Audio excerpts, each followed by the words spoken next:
नमस्कार मित्रों, स्वागत है आपका ज्ञान गंगा आयुर्वेद क्लासेस में। आज हम लोग बात करने वाले हैं रचना शारीरिक का पेपर जो 1 है, अर्थात प्रथम प्रश्न पत्र का जो महत्वपूर्ण प्रश्न बन सकते हैं, वो भी आयुर्वेद का पार्ट।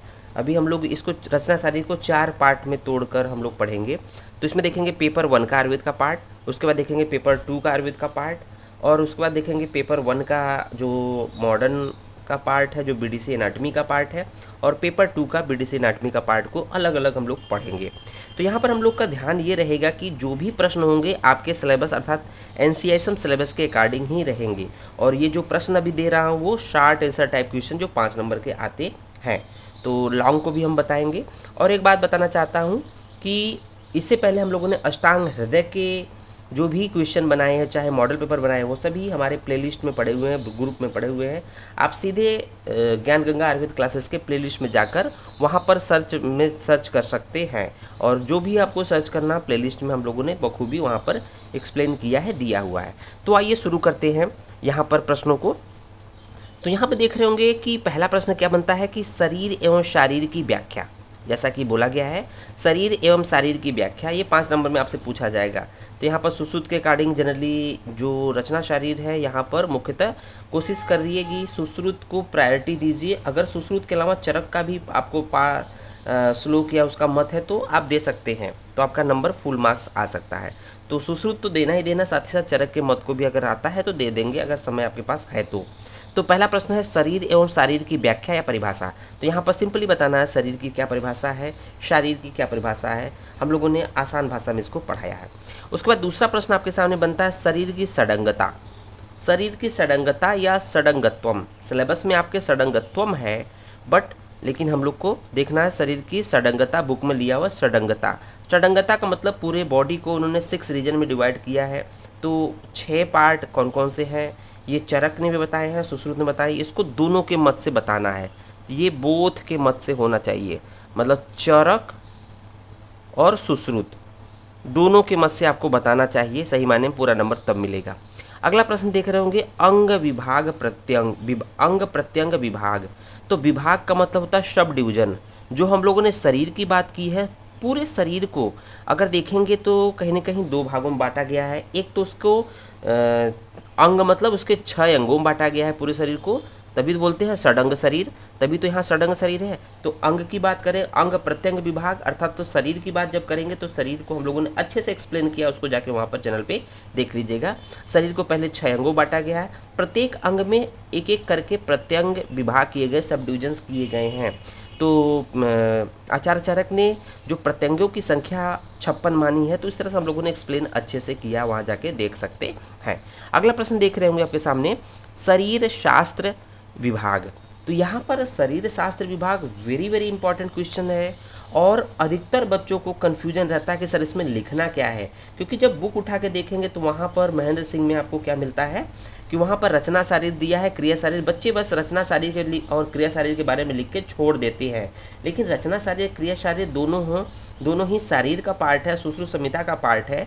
और उसमें देखेंगे लास्ट में तो जो शारीर स्थान के जो चैप्टर्स हैं, चाहे वो शारीर स्थान के चैप्टर चरक के हों चाहे सुश्रुत के हों, दोनों के चैप्टर्स को लिखना है। कहने का मतलब शरीर शास्त्र विभाग में आपको शारीर स्थान के जो चैप्टर्स होते हैं, चरक ने जितने स्थान बताए हैं चैप्टर्स में, सारे स्थान में सुश्रुत ने जितने बताए हैं, उन सभी के बारे में, मतलब कि 10 चैप्टर, जो भी 10 चैप्टर 8 चैप्टर बताए हैं, टोटल नाम लिखना है चैप्टर्स के। बहुत ज़्यादा दिमाग मत लगाएगा बच्चों।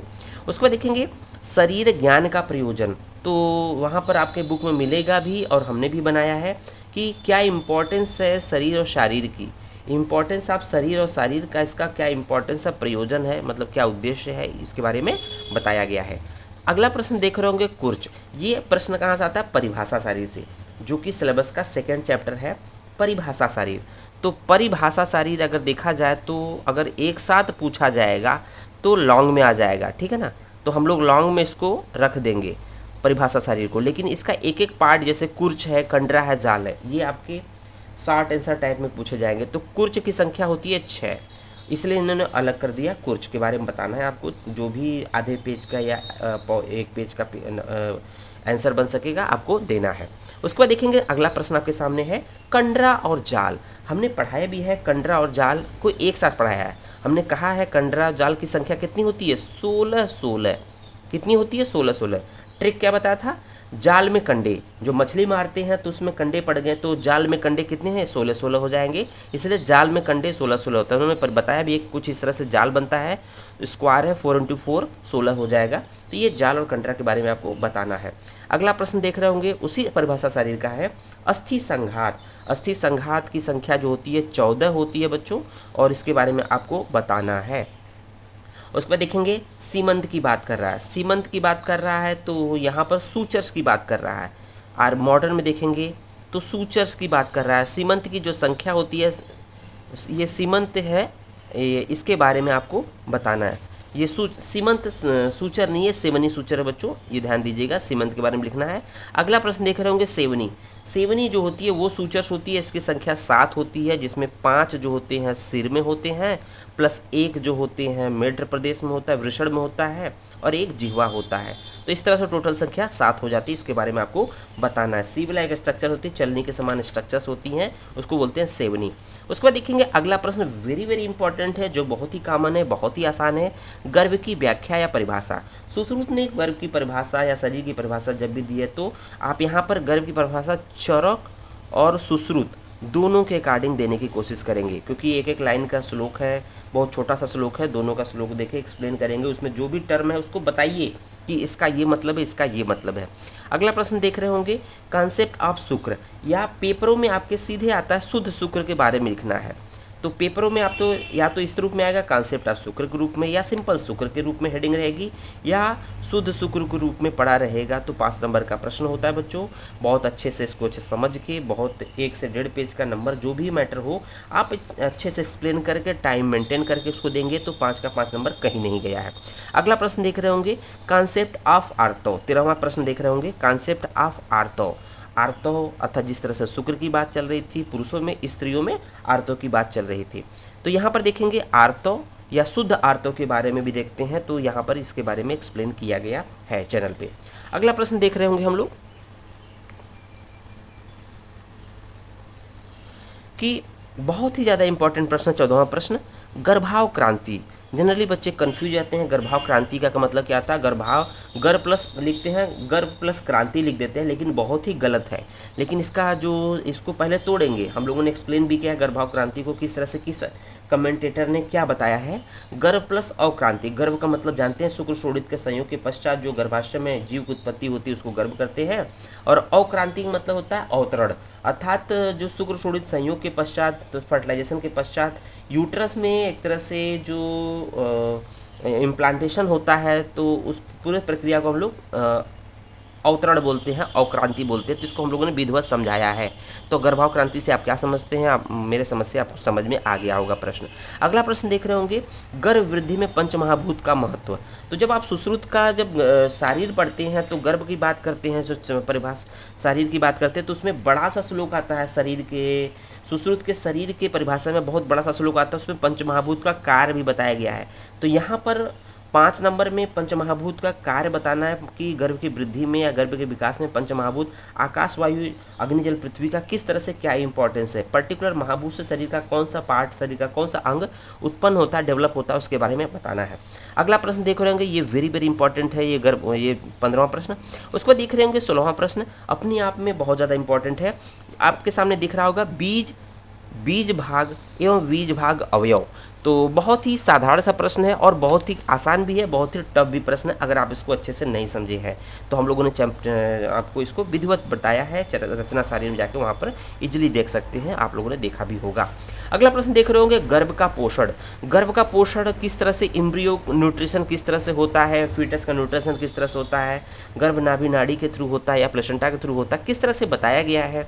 तो वहाँ पर कुछ टर्म आए हैं, उसके बारे में बोला गया है, आप उसको देख लीजिएगा, बहुत अच्छे से हमने समझाया भी है। अगला प्रश्न देख रहे होंगे, बहुत ही कॉमन प्रश्न है आयुर्वेद में, अपरा का निर्माण। एक तरह से प्लेसेंटा फॉर्मेशन की बात करते हैं, प्लेसेंटा फॉर्मेशन की बात करते हैं आयुर्वेद में, तो उसके बारे में विधिवत बताया गया है किस तरह से प्लेसेंटा का निर्माण आयुर्वेद में बोला गया है। श्लोक के माध्यम से है, आपको श्लोक नहीं आता है तो भी उसके पार्ट को समझ लीजिए, उसके मीनिंग को समझ लीजिए, एक भी प्रश्न आपका नहीं खराब होगा। अगला प्रश्न देख रहे होंगे, प्लेसेंटा से संबंधित है। प्लेसेंटा अर्थात जो अटैच जो होती है मदर और फिटस से अटैच जो पार्ट होता है, जो अटैच किया रहता है, वो है गर्भनाड़ी अर्थात umbilical card, UC umbilical card. ये भी वेरी वेरी इंपॉर्टेंट है। इसकी जो लेंथ होती है 50 सेंटीमीटर होती है, और इसकी जो एक तरह से डेप्थ बताई गई है, डायमीटर बताई गई है, इसमें कितनी आर्टरी होती है, कितनी वेन होती है, ये सब आपको बताना है। ये तो मॉडर्न का पार्ट है, लेकिन आयुर्वेद में गर्भनाड़ी के बारे में जो भी लिखा गया है उसके बारे में बता दीजिएगा। मॉडर्न का भी लिख सकते हैं, लेकिन आयुर्वेद देने के बाद। अगला प्रश्न देख रहे होंगे, गर्भ की विकृति। ये बहुत ही इंपॉर्टेंट प्रश्न है बच्चों। गर्भ की विकृति, गर्भ में जब भी गर्भ का विकास होता है तो हम लोग जो परिभाषा पढ़ते हैं सामान्य गर्भ की पढ़ते हैं, लेकिन गर्भ में कोई ना कोई फैक्टर की कमी की वजह से, कुछ ना कुछ दिक्कत की वजह से गर्भ में विकृति आ जाती है, तो उसको गर्भ की विकृति हम लोगों ने डिटेल में पढ़ा भी है, आप उसको देख लीजिएगा। हालांकि हमने लॉन्ग के पॉइंट अभी उसे वीडियो बनाया है, आप उसमें 60 पॉइंट नोट कर लीजिएगा अपने हिसाब से। अगला प्रश्न देख रहे होंगे बच्चों कि विभिन्न आचार्यों के अनुसार अस्थियों की संख्या को लिखें। तो यहाँ पर देखा जाए तो अस्थियों की संख्या जो चरक ने 320 मानी है, 360 मानी है, सुश्रुत ने 300 मानी है, या अन्य आचार्य वाग्भट ने कितनी मानी है, या काश्यप ने कितनी मानी है, मॉडर्न कितने मानते हैं, तो उसके बारे में आपको बताना है। तो 5 नंबर में है, ये पूछा जा सकता है कि अस्थियों की संख्या विभिन्न आचार्यों के अनुसार। अगला प्रश्न देख रहे होंगे कि सुश्रुत के अनुसार अस्थियों के प्रकार लिखिए। वेरी वेरी इंपॉर्टेंट है। सुश्रुत ने अस्थियों के 5 प्रकार बताए हैं, 5 टाइप्स बताए हैं, जो कि मॉडर्न में भी देखते होंगे। यहाँ पर आयुर्वेद की बात कर रहे हैं, तो यहाँ पर कपाल, रुचक, तरुण, वलय, नलक, ये 5 प्रकार के अस्थियों के प्रकार है, और हर एक प्रकार लिखते हुए उनके उदाहरण भी लिखना है, तभी 5 के 5 नंबर आपको मिलेंगे। अगला प्रश्न देख रहे होंगे कि बहुत ज़्यादा इंपॉर्टेंट प्रश्न है, संधियों के अष्टविध भेद का उदाहरण के साथ लिखें।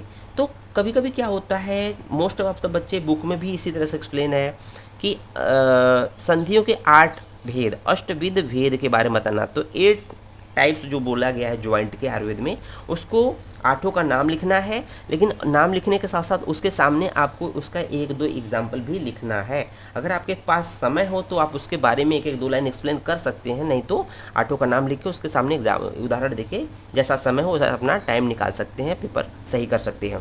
अगला प्रश्न जो है बहुत ही कन्फ्यूजिंग है, जो कि बुक में आप जो पढ़ते हो डायरेक्ट हो, कहीं ना कहीं सुश्रुत के अनुसार संधियों के भेद लिखे।